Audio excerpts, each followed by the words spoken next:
एक बार भगवान कृष्ण को एक सेवक ने कहा, हे प्रभु, आप तो दिन भर मूर्ति बनकर खड़े रहते हैं, एक दिन मुझे आपकी जगह खड़े होने दीजिए, आप आराम से घूम आइए।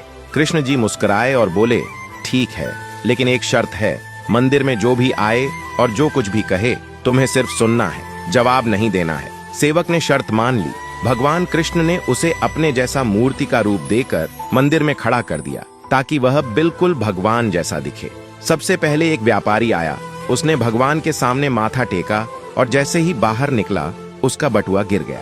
सेवक बहुत बेचैन हुआ, उसका मन किया कि व्यापारी को आवाज देकर बटुआ लौटा दे, लेकिन भगवान की शर्त याद कर वह चुप रहा।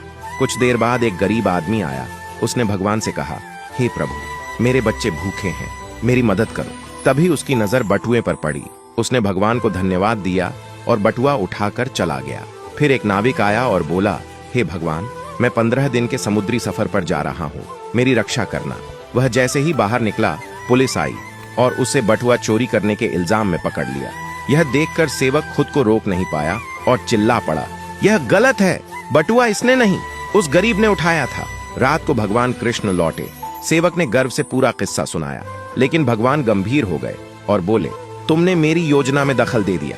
वह व्यापारी बेईमान था, उसका बटुआ गिरना उसके कर्मों का फल था और गरीब को वह बटुआ इसलिए मिला ताकि वह अपने बच्चों का पेट भर सके।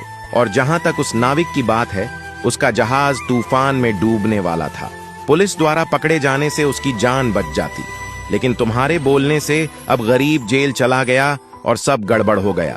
फिर भगवान बोले, याद रखो, जो कुछ भी होता है उसमें मेरी योजना होती है। तुम्हारी नजर सिर्फ उस पल की सच्चाई देखती है, लेकिन मैं पूरे समय और कर्मों को देखता हूँ। इसलिए जब भी तुम्हें कुछ गलत लगे तो समझ लेना कि मैं तुम्हारे भले के लिए ही कर रहा हूँ। हर हाल में मुझ पर भरोसा रखो। निष्कर्ष, कभी कभी जो चीज हमें गलत लगती है वही असल में हमारे अच्छे के लिए होती है।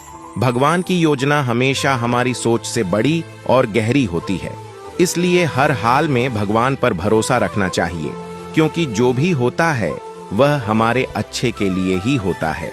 बात से सहमत है तो यस जरूर लिखे।